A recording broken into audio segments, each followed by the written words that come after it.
To the extent that we live our lives in a manner that is consistent with the truth in our heart, we thrive.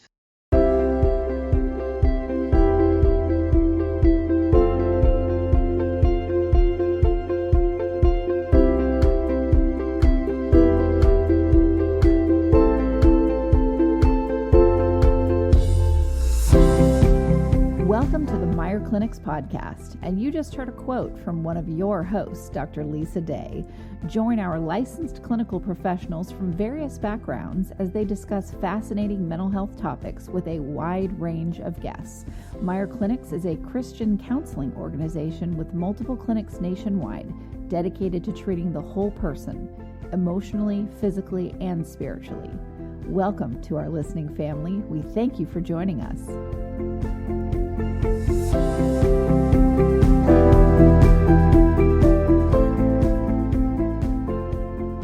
Hi, everyone. Kristin Walker here, and I'm with Melanie Ban. Hey, Melanie.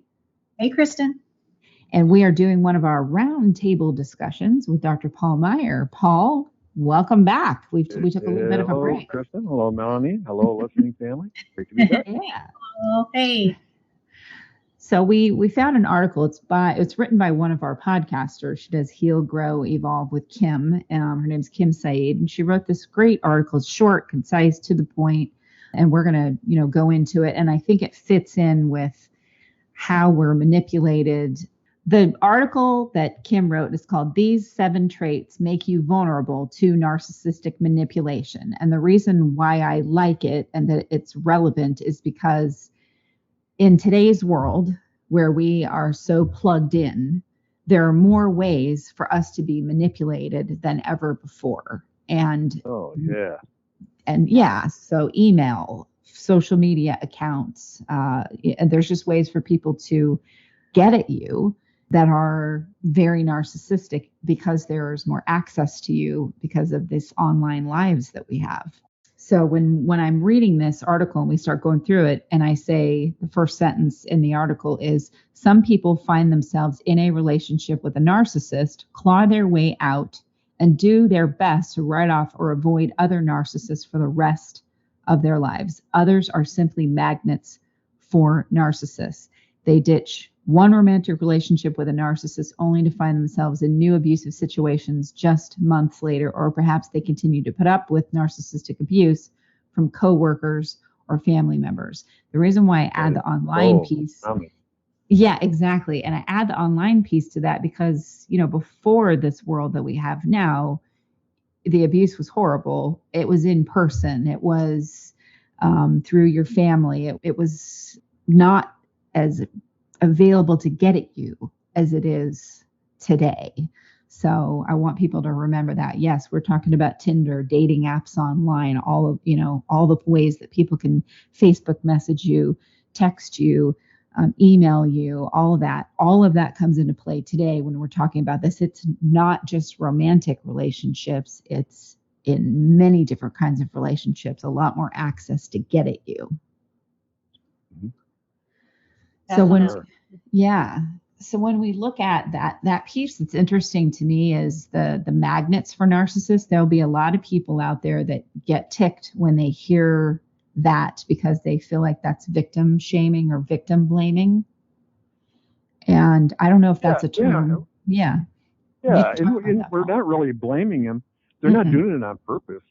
But I see people every week that have been, as a psychiatrist, that have been abused, and then they're continue to be abused as adults.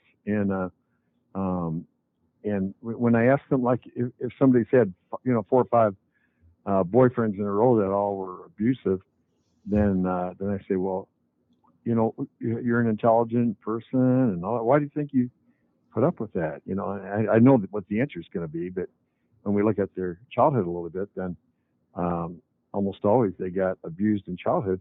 So they got used to being abused. And when you're a child and you get abused, you feel like you deserve to be abused.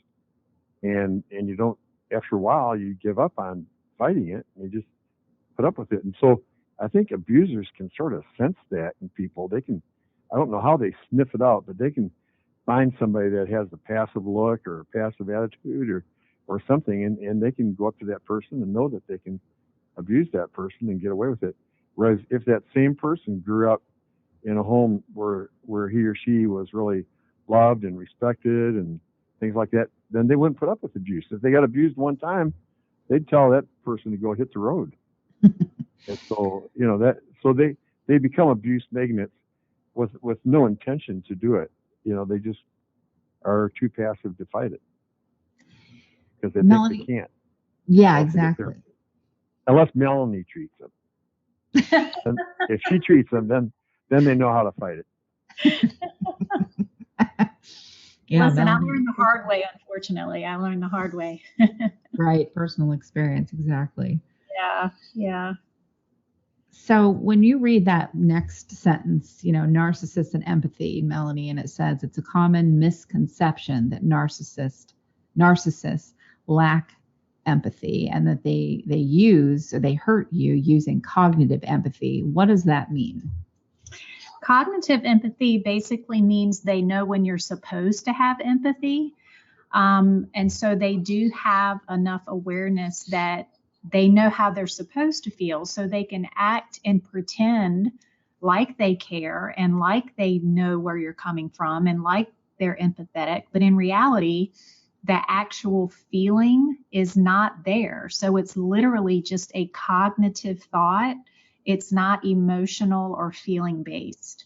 So that's what cognitive empathy is. And it can be very, very convincing when you have, a narcissist that really understands how to manipulate their own empathy to convince someone else that they really care, because in reality, they just don't. The feeling is not there. They do not have a capacity to care. It can be very deceiving. Paul, what do you think about that? Yeah, Melanie's exactly right. And if somebody has legitimate empathy, if one of you suffered a loss or got in an accident or something like that, I mean, I would feel I would grieve. Mm-hmm. I would feel sad. I would cry, and I'd have legitimate empathy, whether I was all alone by myself or talking to one of you on the phone.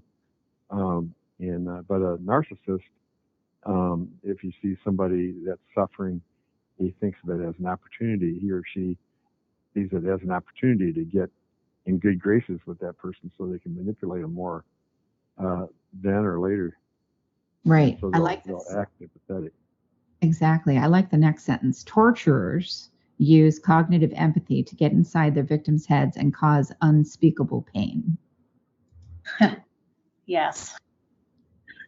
And I always, some people that have been extremely narcissistic to varying degrees in my life have definitely been able to pick out what my weaknesses are. And in the beginning, they used that knowledge because they're good at it to befriend me or try to do business with me or whatever. And then the minute that, the table flipped and they wanted to start gaining control, or I was starting to catch on to them, it, could happen either way. They turn around and use those things that they figured out about me as weapons to try to, take me down or, have me feel bad about myself or, be in control of my mental health or whatever it was, my company, whatever it was, which I find kind of fascinating that they use that information for knowing you, and then they use it to punish you. Yeah, it's all part of the psychological manipulation that happens with people that are psychopaths and sociopaths. This is how they get into people's minds. This is how some of the greatest schemes on the face of the earth have occurred, is because they have the ability to have that cognitive empathy and to get inside your head and to make you think that you care, because that's when you really start to let your guard down. So a lot of narcissists are master manipulators, and that's how they do it. They play on what they know your strengths are, and one of those is empathy, and they use it against you. And that's why it is so confusing when you find yourself in the middle of one of these relationships. You don't even really know how you got there. Yeah, absolutely. Yeah. And They Paul, when pretend you like they go ahead, pretend like they love you. They Mhm. pretend. They'll ask you to share your whatever your sufferings are with them, and they'll act empathetic to when so you'll have a good view of that person, and then they'll develop a relationship with you based on who you think that person is, but they really aren't. And then if you break up with that person, then they want to kill you. You know, if you really love Yes, somebody, you know what I Yeah. mean? If you really love somebody, then you want what's best for them, even if it's somebody else. yeah, you don't want to I mean, if destroy you really them. love somebody, you want what's best for them, and that means if you think somebody else would be a better match for them than you are, you really want that actually, Right, because right. you'd rather have somebody that's better for them than you would be. But a narcissist will act like he loves you, but if he loses you, he just as soon kill you. So that's not Right. that's not love. Exactly, exactly. So there, let's go through the 7 traits that can make you more susceptible. It doesn't mean that you can't get to a place where you're not a magnet, where you're not susceptible, and well, we're all susceptible. We all can be. Even prolific writers about this and psychiatrists and so on, that this is their specialty, will say, hey, I would never say that I can't be fooled. I would be a fool to say Yeah, that. But how I've quickly been they figure out what's going on is the difference. I've been So through a lot of times on narcissists. yeah, yes, yeah, I have it happen too. So number one, you're trusting and have integrity. So we've talked about that before, and we know what integrity is. And, we give people break our trust in one way or another. We're very forgiving, and then we want to help people because we think they have some issue. And, you do get to a point, and this is what I want to ask the two of you. I'll start with you, Paul. You can have trust and you can have integrity at the same time as being very shrewd about who and what you give your energy to. It doesn't make you a less open or less loving person to be shrewd, probably because you've been caught up in these kind of relationships and you've just learned, I'm not going to just lay the table out for anybody anymore. So, Paul, what do you think about Yeah, that? my dad used to tell me when I was growing up. First of all, some guy with obsessive compulsive disorder counted how many verses there were in the Bible. I've told you this before, I think, to see which one was in the middle. And the middle verse in the Bible, it's in Psalm somewhere, is don't put your trust in man. So don't trust people. Doesn't mean you can't trust anybody, but my dad used to tell me when I was growing up, he'd say, Paul, don't trust anybody until you've shared a bushel of salt with them. In other words, you've had so many meals together that you got to know each other so well that you've used up an entire bushel of salt on the meals. So I mean, that'd be a little waiting too long. But I grew up in a home that was very very honest and had a lot of integrity and I mean I don't remember cheating on any tests or I wasn't sinless, but I was very honest and so because of that, later on in life when I became a psychiatrist, um, there's this guy. I don't want to go into detail because I don't want, if he's listening, I don't want him to sue me or anything. But anyway, there's this guy that I really trusted, and he seemed so trustworthy and he was real smart, and I invested my money with him, and that's when I was making a lot back then when I was selling a lot of books and things, when I was on the radio every day, Mhm. and he just ended up taking it. I mean, I just lost everything, and because I thought since I have integrity, then he must too, Right. and I think people that are honest are easier to take advantage of than people that are. I think people that are crooks can tell if somebody else is being a crook. Right. Probably, I would guess that better. But those of us who are honest, it's a little bit harder to tell when people are lying to us. Don't you think? Yeah, that goes right into number 2, but I want to get Melanie's thoughts on that one before we move to number 2. Well, I mean, I love what Ken Said has to say here, and because this is how I am, and this is where I think, this is how I think we can get blindsided, especially, an empath can get blindsided by a narcissist, is because we are a way that we can't see out of. So I think, and exactly what I do is I naturally trust people until they give me a reason not to trust them. Right. So, That's wrong. and that's, it's backwards. It shouldn't be that way, but you're working from this place of integrity yourself. And so you literally can't really imagine, or you don't have a perception that someone else would have, motives that were not pure or not honest, because your motives are honest, and you just put everything out there. So you literally can't relate to someone that doesn't, because it's just so who you are. And so again, the narcissist takes the very essence of who you are and uses it against you. And I think that's why it could be so confusing for you to be in the middle of a relationship with one of these people and not even really understand how you got there. So they totally use it against you. And then even when you catch them in their lies, they're going to use your integrity against you to get them to believe them again. I mean, that gaslighting starts from day one. Right. I know you understand that, Kristin. Yeah, it starts from day one. They start manipulating who you are against you. They use it against yourself. So it just becomes confusing, I think. Right. Yeah, I'd like to share a really great quote that I just thought of from Townsend and Cloud. For those in our listening family who don't know, John Townsend and Henry Cloud are two of the top psychologists in the country, I believe, and they've written a series of books on boundaries that have sold millions of copies and everything. But I just remembered a quote that they say about this. They said, "You can give somebody love, but you never should give trust. Trust has to be earned." Yeah. So you can give somebody love, but you don't ever give trust. Trust has to be earned over a long period of time.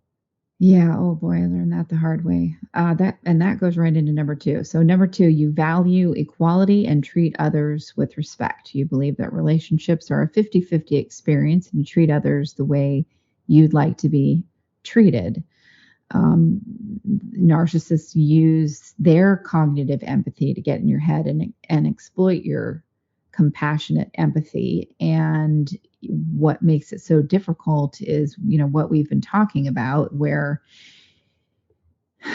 you're shocked at the first time they disrespect you, because in the beginning you're just the cat's meow, and everything about you is the sun, the moon, and the stars, which now when people do that to me, I immediately don't trust them. Where in the past I was like, wow, bing, target, So if I start getting a cavity right away at how much they're saying nice things to me, then I definitely pull back immediately and go, what's the game here? Is there a game? Whatever. But in the past, I just was like, oh, this is wonderful. How wonderful to be loved and respected like that. So it's a naivete that you have to go through, so that valuing equality and treating others with respect. I guess what I want to look at here, Paul, is the ability for people who are extremely empathetic, who are not narcissistic to the degree that everybody has narcissistic qualities, but these are at the core really good, empathetic, caring people that don't try to abuse others. How you can maintain your value of equality and treating others with respect, but also being very aware that there are predators out there, and that you're just going to be very well boundaried. So, because some people I've heard, when they first start going through, when they first start figuring out that they're getting into these kind of relationships, they feel very angry for a while at a loss of innocence. Mm-hmm. at the life Yeah. that they had before, where they were a little bit in la la or a lot in la la land. And they're very angry about having that taken, quote unquote, away from them. And they look at that as a bad thing. Now there's this damage, and they feel like that something was stolen from them. And I used to think that too. And I don't think that anymore. I think I got some awesome tools that I carry around in a tool bag with me that now help me navigate life in a much healthier way. Nothing was taken from me. But what do you think, Paul? Hi, this is Dr. Paul Meier of the Meier Clinics. Our Christian counselors across the country have a goal of helping all those who come to us to become what God has called them to be. If you're in a situation where you're not at peace within yourself, or you just feel like there's joy that's missing in your life, we can come alongside to help you obtain peace and joy. This message is sponsored by the Meier Clinic Foundation, a nonprofit Christian counseling ministry. The number is 1-888-7-CLINIC, 1-888-7-CLINIC. When you're young, at least, when I was young, mainly about 1600 decades ago, when I was young, I used to believe, pretty much, even though the Bible never taught that, you still tend to believe in the basic goodness of mankind, that most people are really good, and this is talking about the golden rule: treat others as you would want to be treated yourself. When I see a patient and I can't decide exactly what medication to give them, I ask myself, and I told somebody that today. Let's see, what would I want you to give me if you were my psychiatrist right now? Mm. I said, I think I'd want you to do this. So I think that's what we ought to try. But when you get older, you find out that there are a lot of people that are dishonest and narcissistic and lie to you, things like that. And I remember how discouraged I was in my psychiatric training when I saw a study where they interviewed 100,000 people going through shopping malls and asked them different questions about morality and things. And one of the questions was, would you steal from your neighbor if you knew you wouldn't get caught? Would you steal from your neighbor if you were 100% sure you wouldn't get caught? And 75% said they would. 75%.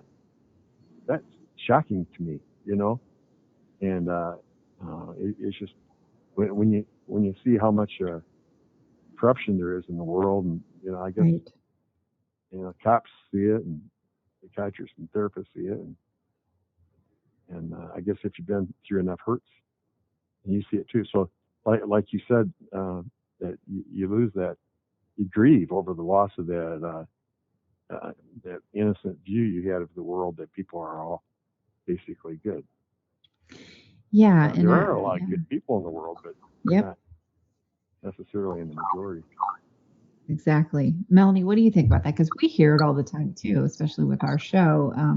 People, and you and I both have said we were just so angry, like, how dare they take that away from me? And you get through that stage and you come out the other side. It takes a while, but you do get through it and you realize, okay, nothing was taken away from me that didn't need to go away.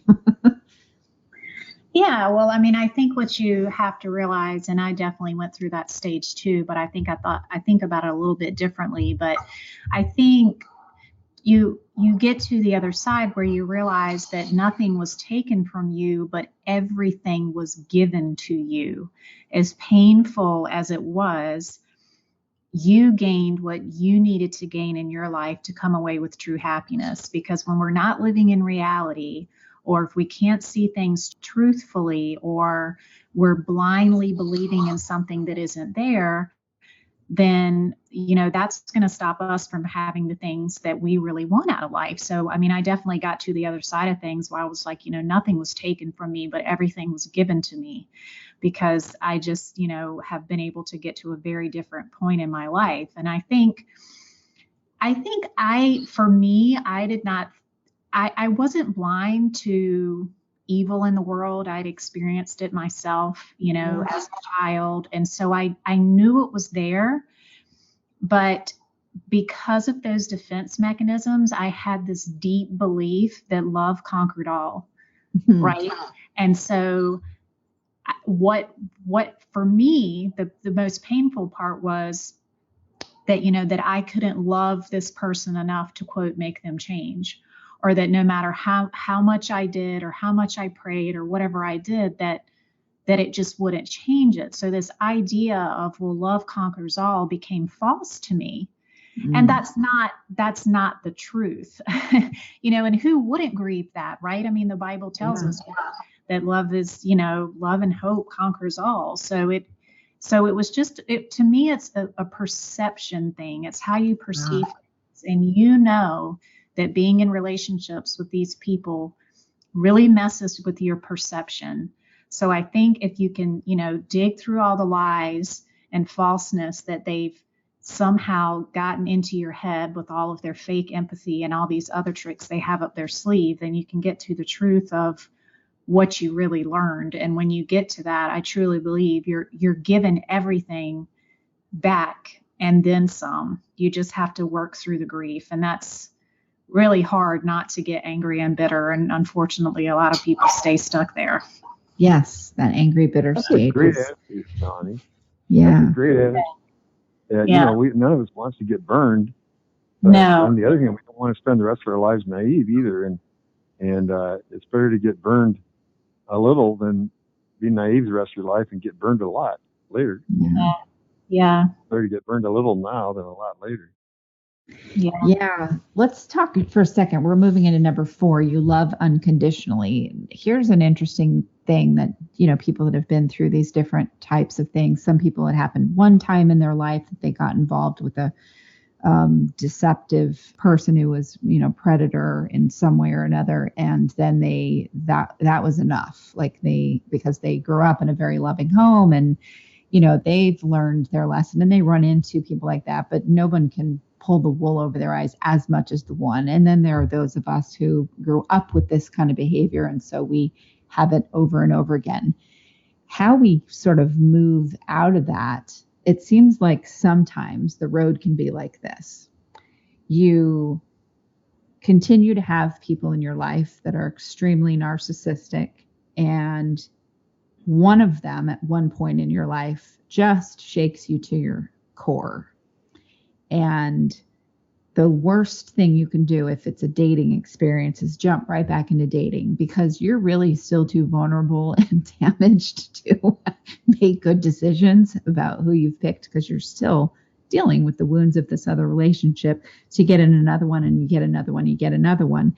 And what can happen for people is who they pick can become progressively worse, a worse narcissist.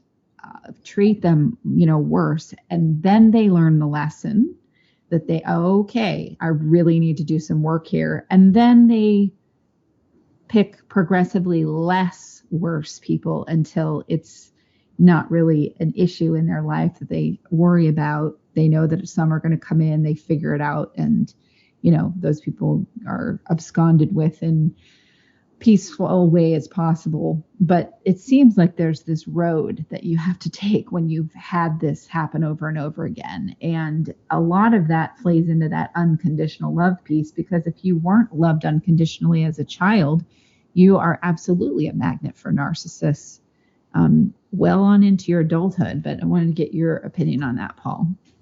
Oh, you know, one thing I wanted to say, okay, that there are people who grew up in homes where they were loved a lot, and so they're not necessarily a magnet for narcissists, except that they're more maybe gullible, but that they think other people love unconditionally. But you know, some people end up with a narcissist because they had bad luck, and it's not always due to some psychological reason and things like that. But usually, if somebody ends up with a narcissist because of bad luck, once they figure out that the person's really being mean and selfish and not who they thought they were, they break up with them and they're more careful the next time they learn. Whereas somebody that either suffered a lot of abuse in childhood or somewhere else along the line, like if they had an abusive parent, they may be unconsciously attracted to narcissists over and over again because they want to fix the dad or the mom that was narcissistic, or they want somebody like that mom or dad that never loved them to love them. So if somebody grows up without being unconditionally loved hardly at all, if they grew up being conditionally loved, then they may be attracted to people that conditionally love, like narcissists. Either because they missed that, or they want to fix that, or they're so bitter that they want to get vengeance on somebody like that. So, those are three possible motives there. Oh, that's a good point. Yes. Melanie, what do you think about that unconditional love piece? Yeah, I'm so glad Paul said that, because as I was reading what Kim had written, I was like, well, only God loves unconditionally. And for an empath to think that they can love unconditionally is equally narcissistic, in my opinion. Which, we've talked about how it can be two sides of the same coin, right? Yeah. So, I mean, I think back into the relationship that I had, and I wouldn't say that I loved unconditionally. It was just that my empathy was used against me, because there were definitely times when red flags flew up, and I made boundaries. I made healthy, logical boundaries. I hadn't been in relationships that were narcissistic. I just ended up in one.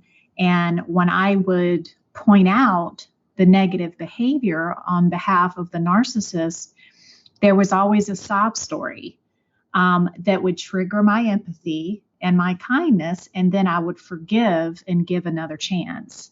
And and so it wasn't like I was just blindly going along and loving them no matter what they did. I called it out every time it happened, but then somehow, this empathy that I have for people and want to understand was just used against me.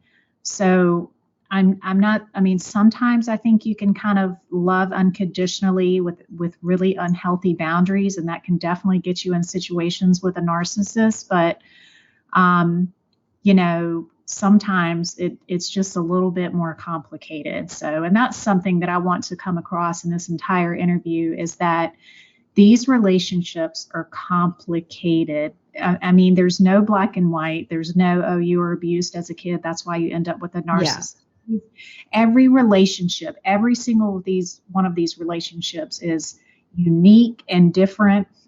And we don't ever want our listeners to think that we're pigeonholing you, because we don't know what our listeners' stories have been. Right. And we don't know all the ins and outs of the relationship, and that it's just so incredibly complicated. But on the larger scheme of things, knowing these things about yourself will certainly help you, hopefully, from getting into another relationship with someone like that. So that's kind of my thoughts on it. Okay. Number 5 is you're honest and compassionate, that being a trait that could make you a magnet. So, and I don't even like using that word, a magnet, because there's so many different things that, come into that. But something that narcissistic people are looking for often are people who really pride themselves on being honest and compassionate people. And they want to exploit that. They're not genuine, but oftentimes a very narcissistic person will have really good, honest, and compassionate people vouching for them. And that's how they use people or organizations to do the stuff that they do, because they can't stand up on their own. They've got to bring, someone who is honest and compassionate along with them. And that's, and they utilize that in order to defraud other people. So sometimes when I look at someone and I see that they so believe in someone that I can see right through, I think, oh, that's going to be a rough one when that really nice person figures that out. What do you think about that, Paul? Yeah, I'm looking at these 7 points here, and what the author said here, that in the beginning, the narcissist will pretend to appreciate your honesty and your compassion, but in his head or her head, they're thinking, how can I use this to manipulate? And so he'll try to get you, because you're honest to try to get you to talk about your feelings and about the bad things that happened to you in your life and all that stuff. They want you to be vulnerable and tell them all those things, trauma from your past, things like that. And the narcissist will freely dig up all of that every time they need to carry out narcissistic manipulation tactics to exploit your genuine and very valid emotions. But they don't hate your honesty. They love to exploit it every chance they get. And so as you share things, they'll either use them to take empathy or to manipulate you or get you to feel sorry. They'll tell you things that aren't even true, so you'll feel compassion for them and want to do what they want you to do because you feel so sorry for them. Yeah, I've had a lot of married people or people in a monogamous relationship but they are extremely narcissistic, will tell whoever it is that they're wanting to, add as a romantic partner on the side. Oh, I'm so abused by my spouse. They're so horrible. It's this awful relationship. That person is a psychopath. And you get into the relationship with them further. And sometimes that's true and they were abused. And sometimes you're like, oh, the person that you're married to is a saint. As close to a saint as possible, and I can't believe that you portrayed them that way just to try to get me to be in an illicit relationship with you. Yeah, they can be so manipulating. Yeah, there goes that using your honesty and your compassion. That's what I was saying before, is that my compassion was used against me, and I was lied to many times just to get me. Basically, what happens is they know that your compassion is going to override your hurt feelings and your distrust of them. So when they've done something bad, they can turn it around and key into your compassionate side and know that your compassion is so big that it's going to make up for the horrible thing that they just did to you. So it's not even like you're forgiving them for what they did. It's just that they've told you some story that's so horrible. And this is why they reacted the way they did. And they didn't mean to yell at you, or they didn't mean to this, but this happened to me. And this is why I did that. And so it immediately hooks into your compassion, and you just go into compassion mode, and you're much more willing to forgive them for these horrible things that they've done to you. So it's really sneaky how they use it against you. It really is. Yeah. I've seen so many people that were having an affair that come in here for therapy or things like that. And I asked them, well, how did you get involved with that person? Well, my husband just doesn't listen to me, but this friend at work, he just cares and listens to how I feel, and he does this and he does that, and then they, I tell them, well, there's a good chance that he's, conning you, and well, he's not. I said, well, here's what you need to do. Just don't allow there to be any romantic relationship. No sex involved, and it's better to break it off altogether, of course, but have them start there. And as soon as they, refuse to have sex or the other romantic things, they get ditched. So all of a sudden, this caring person quits being caring, because he was using it to get what he wanted. And people are shocked, that there's so many fakes out there. Yeah, I've had somebody that I was holding his hand because I really felt for this story that he was telling me about how he was abused as a child. And I was holding his hand like, we're going to pray together about this. We're going to talk about this. I feel for you. And the minute that he realized that I was not going to have an affair with him, he literally, the crocodile tears that were coming down his cheeks and somehow magically dried up. And he literally threw my hand out of his hand and threw it back at my body. Yeah. And I was like, whoa. Hey, maybe that was an honest narcissist. He was letting you know how he really felt. He didn't say anything. It was like, oh, I put all this time in and nothing's going to happen. Just, ugh. Mm-hmm. And I'm like, okay, well now, then I was crushed. Like, I thought we were friends. And then now I'm like, whatever, I wouldn't even. Anyway, number 6, your desire to heal others and fix people. That you can't. I don't even want to start that one off. Paul, you take that one to start off. That's a big one. Boy, narcissists, they love fixers and healers and people that have empathy and stuff, and around them they'll tell their sob stories and act like only you can heal them, and they've got this addiction or that addiction, but they just need somebody to love them, and boy, they will really suck you into a relationship.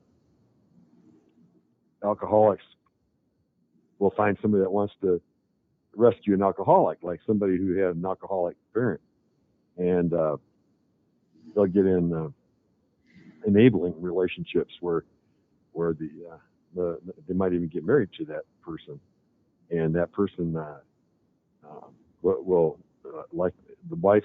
Let's say the wife's the one that's not the alcoholic, but she'll go to work. I'm thinking of an actual case right now where we call her the church lady. That was the nickname that I called her. She'd go to church, Sunday morning. She was one of those that goes to church Sunday morning, Sunday night, Wednesday night, and her husband, and she worked, and he never worked. She paid all the bills. He didn't do anything except drink. And when she brought her check home, he'd use half of it to get alcohol, and he would hit her and beat her and stuff. And she'd come to a prayer meeting and talk about how much abuse she had suffered. And one time she went to church, and I think she had her arm in a sling or something, and she shared how much she was suffering and prayed for her husband. He was trying to change him, and the pastor got tired of hearing this, and he went out with her to the home and really chewed the guy out and laid it on the line and told him what he thought, and the guy actually changed. He actually became a believer and went into counseling, and he grew, and he ended up getting a job. Then he ended up going into business for himself. And a few years later, after therapy, he was a deacon in the church, and he had sincerely become a good person, and he was a good dad. He was a good husband, and she got clinically depressed, and because she was so used to being the healer, that it depressed her not to be the healer, and she came into our day program, and one of the first things she did was almost start an affair with another alcoholic that had checked into the day program. Gosh. Wow. Because she wanted, and she had never had an affair before, but she wanted to have an affair, and that's what 50% of the time, if somebody's codependent, an enabler, and they're married to an alcoholic, if there's a divorce, at least half the time or more, they'll marry another alcoholic. And if an alcoholic goes straight, over half the time, the person married to the alcoholic that put up with him all those years will divorce him when he goes straight and marry somebody else that's suffering. Mm-hmm. So that's what you call codependency. Yes, and, absolutely. And Melanie, you've talked about that desire to heal others and fix people. And I've said it too. I mean, I was applying for sainthood and martyrdom, and it was narcissistic behavior of my own to think that was to bury myself in the fixing of others instead of, because it was a way for me to not really look at myself. Now, I give myself not a pass, but I understand why I did those things, and we all come to our awakenings and our healings in different ways. But it was a little bit of a bitter pill to swallow when I had to look at it and go, okay, I can't just blame the other person for this because I really participated in it.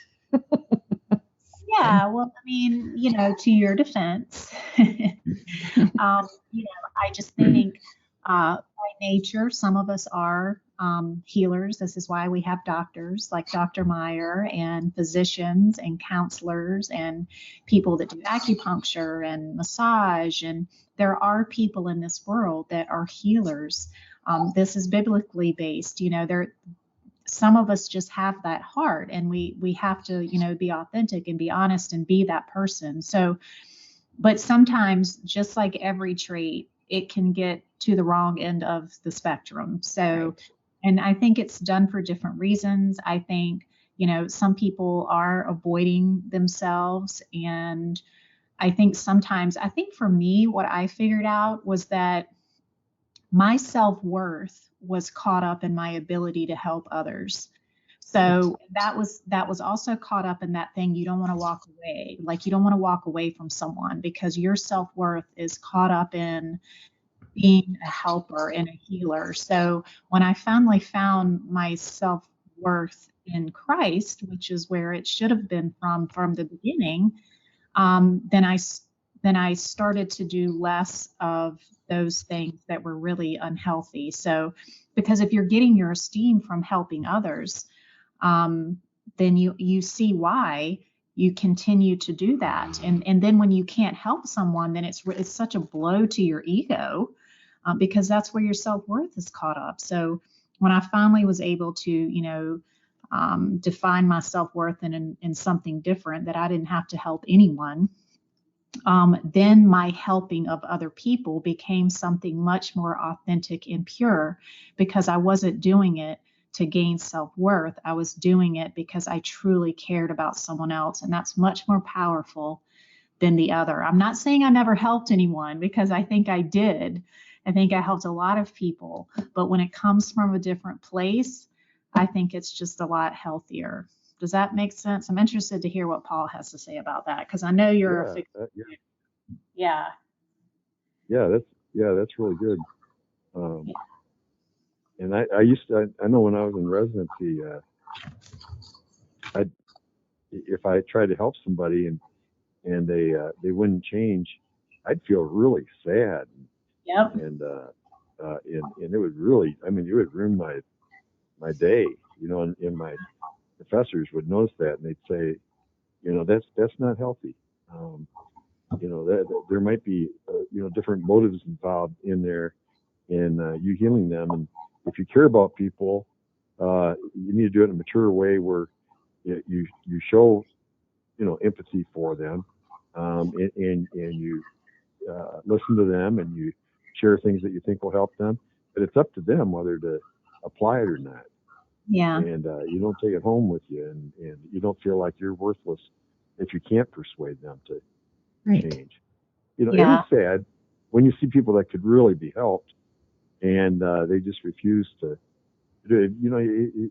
When I started out, it was especially sad when you'd see somebody that was married to a real abusive jerk, that was hurting them and raping them, even nightly, and beating them and all that. And they'd finally get to a point in therapy where they'd break up with that person and make progress for 2 or 3 months in a row, and you'd feel so good about yourself for helping them, and then they'd run back to them. I've had that happen. It is so hard to deal with, because there's nothing you can do. Yeah. But, I need to do what I can and let people choose what they choose. And it doesn't mean I'm less empathetic, but, I don't have to base my self-worth on whether I can heal everybody or not. Right. Yeah. Well, the last one on the list is 7, you have trouble setting boundaries. And let me tell you, I didn't even know what a boundary was about some things. And boundaries are, it's not like you have one boundary and that means you're covered in every other area of your life. Boundaries are a constant thing that you're working on. And I could be very well boundaried about specific things. And then this open, very naive person and not skilled at all at setting boundaries, at saying no, and all of those things as an adult, and certainly as a child, my boundaries were crossed again and again and again by people that I should have been able to trust. So it was really difficult for me to not tie my self-worth to how I perceived I was pleasing others, and pleasing others meant not having boundaries often. And it was a lot of knocks around to my self-esteem, and a lot of painful things that went on throughout my life that taught me about how to set boundaries that were healthy. So Paul, what do you say about that? I want everybody to like me. And I didn't have very many. I'm still learning how to have better boundaries, but I remember, when I became a doctor, then, any friends and some relatives that would, go out to eat with me always expected me to pick up the bill. And so, of course, I always did. And even, I remember there was even a guy in our, there were a couple guys, and we had a growth group at church, and there were a couple people that would always want to have lunch with me, and I said, sure, or have breakfast. Yeah, let's go have breakfast. And there's one guy that always forgot his wallet. Every single time he'd use the same excuse. I forgot my wallet. You'd think, after a while, why? How could he forget his wallet 12 times in a row? But and then there was another one that would always borrow money and never repay it. And yet every time he asked me to borrow money, deep down I knew he was. Deep down I knew he was probably never going to repay it. But in my head, I kept trying to convince myself, well, he is. He just can't right now. You know what I mean? And so I didn't have boundaries, and I let people take advantage of me. Part of it probably was I don't know what all the reasons were. Well, I sure had trouble with boundaries. Now I'm a lot better at it. Yeah, and I think it goes right to what you said. You want people to like you, and setting boundaries can make people not like you for a minute or two. And if they're if they're someone that can take it, sometimes it's in the delivery of the boundary too that helps. You learn how to set your boundaries in ways that aren't are nails on a chalkboard as you get better at having them. But if you're tied to people pleasing, saying no it's hard, because it's hard to sit with somebody being upset with you or to causing an uncomfortable situation. Yeah. You'd almost rather get taken advantage of than to have a sociopath not like you. That's a little bit sick, Oh boy.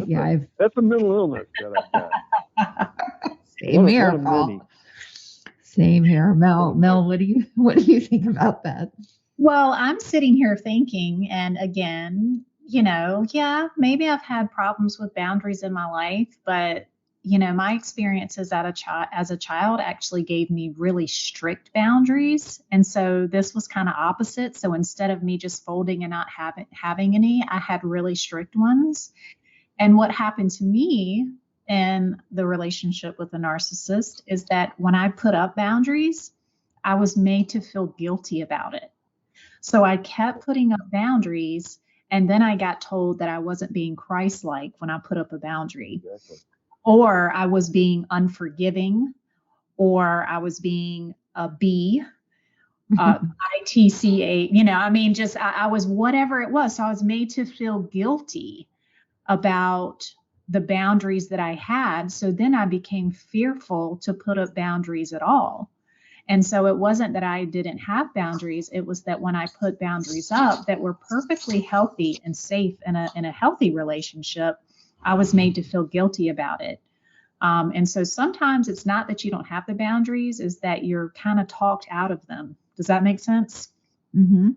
Yeah. When I finished my residency at Duke, I went and taught at a seminary, and I grew up in a church. It had a lot of good parts of it, but I grew up with the feeling that anything anybody asked you to do was an opportunity to serve God, and that you ought to do it. You ought to do anything anybody asks you to do so that you can be Christ-like, like you were just talking about. You know what I mean? So I taught the seminary, and I saw students and their wives for free on weeknights for marriage counseling, and I did charitable work in the ghetto on Saturday mornings, and I spoke in churches on Sunday, and I wasn't spending enough time with my own kids, and I was getting up every morning early to have devotions, and I was getting depressed, and I was, I just didn't know how much longer I could take being a good Christian. Maybe I have to give up Christianity or something. And I came across that verse where Jesus said, "My yoke is easy and my burden is light." Yeah. And I remember, throwing my Bible down on the bed and where I was kneeling and shaking my fist and saying, "Heavenly Father, how can you say this? How can you say that your burden is easy? It's overwhelming me. I'm getting burned out." And that's when I called up my buddy Frank Leonard, who was my cadaver mate in medical school, and I was in Chicago at the time. He was in Dallas, and that's, and I've shared this story before, but that's when he said, "Well, you think God's a German immigrant because your dad was a German immigrant, and no matter what you did, it wasn't quite enough." And so he said, if the Bible says that God's yoke is easy and its burden is light, then it is. And so I figured it out, when he pointed out that a lot of things I was doing I wasn't doing them as God called me to do them. I thought he called me to do all those things. And so I gave up about half or more of the things and just did a few things well. And people that I'd been doing them for laid a guilt trip on me. And so what you just shared, Melanie and Kristin, reminded me of that they said, well, people would ask me to speak in churches, and I'd say, no, I'm going to church with my own family. And, oh, you're not going to speak in churches anymore? What kind of seminary are you? And or students, would want counseling, and I didn't have time to counsel them. And I'd say, here's some places you can go to get counseling. And I actually, heaven forbid, quit doing charity work in the ghetto on Saturday mornings. And instead I spent Saturday mornings with my kids. And so I had to work through, for a while, I had a lot of false guilt. I'd feel guilty for not doing those things that I had learned all my life, that you got to do everything that you're asked to do. But when I slowed down and did a few things well, that's when I ended up, writing 100 books and doing all the other stuff that I could do because I had to do. So it was an important lesson. Channeling that energy, that energy that you have that's tour de force, and putting it into other things that weren't so draining.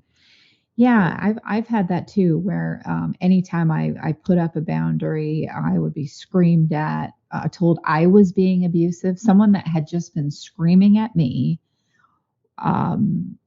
just completely slamming a door open that I'm in a private room or a bathroom, screeching at me or yelling or whatever. And when I very sternly would say, "This is not okay. Get out of this room," the tactic was, "Oh, you're being abusive to me." Yeah. I was like, what? So when, you start seeing the ridiculousness of it. And sometimes I have to say, I do watch now when people come in and they are trying to sell me something, or they're trying to use the network in some way that they think it's some big cash cow. And I'm like, it's an advocacy organization. I don't know what you think you're going to get out of it by this, but if you kind of sit back and you give someone enough rope to hang themselves, which sounds awful, but I think everybody knows what I mean by that well-known statement. It's kind of interesting to me to watch their shtick, because each narcissist has a shtick, and to kind of watch how other people interact with them, watch what they say, watch how they change their language, because in the moment that they're speaking to me, they're trying to figure me out in order to manipulate me further. And it's really interesting to be having a conversation with someone that is actively trying to manipulate you in awful ways to use you. And you're sitting in the conversation with them going, huh. Now, I know you, Melanie, and you, Paul, deal with this as, doing counseling, you deal with this, but people that aren't counselors, that are trained in that in a counseling room, it's utterly fascinating to sit there and go, so that's their little deal. Gotcha. Okay. Well, now I'm going to start figuring out how to walk out of this relationship peacefully. Yeah, that's where experience comes in handy. None of us want to get burned, Right. but if you never got burned, then you're gonna, when I have somebody that's young, a college student or somebody that got manipulated by a narcissist and they're depressed over it, and I tell them, well, I never want anybody to suffer, and I hate to see you suffering, but in a way, it's really good that it happened now, because maybe they were engaged to that person. And Right. Isn't that great that it happened now instead of after you got married? And they say, well, I never thought of it that way. I said, I'm sorry that it happened. It's horrible. I hate to see you go through the pain. But boy, it would have been much worse 3 years from now. Right. And, Yeah, you can find some good, things about it. You learned lessons. You sharpened the tools that you use to protect yourself in the future. You're wiser. You didn't fall off a Cabbage Patch truck. You did for a while, and now you're really, you're driving the Cabbage Patch truck now. And I found, the last thing I'll say is this, and I want to see what you guys think about this, but sometimes they really think that you're the mouse in the bathtub running around, and the cat is playing with you. And they believe that they're the cat. But as you wise up to this, and I'm not saying this works with all of them, because some of them are pretty darn good, but after a while, it's not that you become the cat, but you don't run around in the bathtub for them anymore. So you're not fun to play with. And you can kind of figure out how to manipulate them. Not even kind of, you do figure out how to manipulate them. And for one reason only, to get them out of your life as peacefully as possible. And so you kind of use some of their tactics yourself, not to hurt them, but just a little bit. You figure out how you can manipulate them. I do anyway, if I can, in order to I don't want this person in my life that this person isn't coming from a healthy place. I don't want them in my life. And so I can see how they try to manipulate me, and I will flip the script and use that as a way to peacefully have them gone from my experience. Does that make sense? yeah. When you Yes. do not put up with it. And the Bible even says that, if you rebuke a wise man, he'll love you for it. So have friends that you can confront, and they'll love you more for confronting him than they did before. But if you rebuke a fool or an immature person or a narcissist, they'll hate you for it. And it says in Proverbs 9, Solomon said, so don't waste your time with them. Yes. Don't get away from that person. Don't waste your time with that person, because you're just going to get hurt. And they don't like it when you figure them out, and you want to exit that as peacefully as possible, because they do hurt. They lash out. And when they lash out, because you're saying no, it's awful. And so I like to have those exits be as peaceful. They don't always have to be an apocalypse. So Melanie, last words on this. Well, what we're talking about right now, I'll just say Shahida Arabi, How to Be the Narcissist's Worst Nightmare, basically is what you're talking about, right? Right. And that's an author, Paul, that we've interviewed on the show, and that's the name of her book. And that is definitely one of the tactics, is that basically you kind of sometimes have to learn how to feed a narcissist's ego. And that's the best way to get out of the relationship, or to manipulate them in a way that they're not going to be looking for, because they're so used to you being you. They're so used to you being authentically you. when you can step back and actually start fighting fair, because for so long you haven't even been fair to yourself because you're fighting the devil, and it's just not worth. So when you can wise up and know your enemy, you can truly back your way out of these relationships in a safe way. I do believe that. So Yeah, I don't want to be their nightmare. Like I've learned, I don't want to be their nightmare. They're already a nightmare. I just want to get out of the relationship and with this peacefully. Yep. At least energy as needed. I get it. So if somebody needs to think that I'm dumb, that I'm really easily fooled, that I'm whatever it is that they need to think about me in order for me to peacefully exit, I don't care what they think about me at all. And if they need to think that, I'm so okay with my ego that it doesn't bother me that they think that. I don't have to like prove them wrong and point out their faults and point out how I figured out they were manipulating me. I used to do that. Now I'm like, I don't care. Fine, go off on your way. I'm sorry you're going to go do this to someone else. Think that you really snowed me and I'm really dumb and I don't care. I just am glad that you're not here anymore. Exactly. Yeah. And that doesn't sound Christian, but it is Christian, or whatever religion people are that are listening to us. Yes. Not that everybody's Christian that's listening to us, but you're a moral. It doesn't sound moral to have that attitude, but it really is moral to not get manipulated by people that are just going to waste your energy and your time, as they're taking away the time that you could spend with people that will really benefit from your love, and compassion, and effort. Do you think, Paul, and I know maybe this becomes another topic, maybe we'll do this on the next show. Do you think that has a little bit or something to do with what really, truly turning the other cheek means? Well, turning the other cheek, I think that gets really misinterpreted. I agree. Yeah, I do too. If that passage is talking about if somebody slaps you in the face for your beliefs, for your religious beliefs, then turn the other cheek and let them slap your other cheek too. But if somebody walks up and slaps you in the face because they feel like hitting you, I think you ought to, really knock the living daylights out of them. I got that one wrong. And there's first, I back that up too. If somebody breaks into your house, then you're lucky if you're a strong man and you can, beat them up and get them out. And there's people that believe that verse means there's whole religions that are pacifists and believe that you should never fire a gun, you should never hit back. And well, how long would America last if we had that attitude? Right. A day, a week, maybe a month. Right.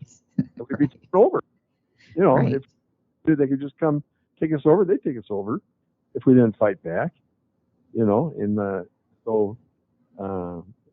what turning the cheek doesn't just mean if somebody walks up to you and slaps you, you should turn your cheek. But if they slap because of your religious beliefs, then turn the cheek in order to show them something about your faith that you're willing to. Okay. I was thinking of it in terms of turning the other cheek too. I don't need, if someone slaps me emotionally because they're trying to hurt me, and they're someone who behaves in a predatory way or they are very narcissistic, I don't need to engage in that and slap them back to try to win the argument or prove anything. I can turn the other cheek and walk away and go, I don't care. But maybe call the police depending on what they did. Yeah, well, if it's just like verbal, whatever. I'm talking verbal. About, you just psychological. Just get away from them. Yeah, exactly. You don't want to get in a fight with a narcissist. Right. You don't want to have two feral cats in a bag. Just they can go in the bag and play with themselves and draw their own blood, and you've walked away and you're not, you never entered the bag with them. So, all right. Well then, I think that's good. We took this from the article that Kim Said wrote that is about the 7 most empathetic. Making you vulnerable to narcissistic manipulation. Yes. There you go. Thank you. Thank you both for coming on and doing a show. It's good to talk to you guys.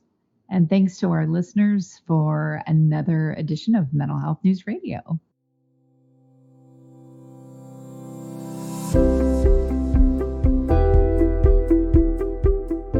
We hope you enjoyed this podcast. Tune in next time for another engaging discussion on relevant mental health topics. If you have any questions about Meier Clinics, please visit our website at meierclinics.com. That's MEIER clinics.com, or call us at 888-7-CLINIC. Don't forget to leave us a review on iTunes, Stitcher, or any of your favorite podcast apps. And please note that we are a member of and produced by Mental Health News Radio Network, MHNRnetwork.com.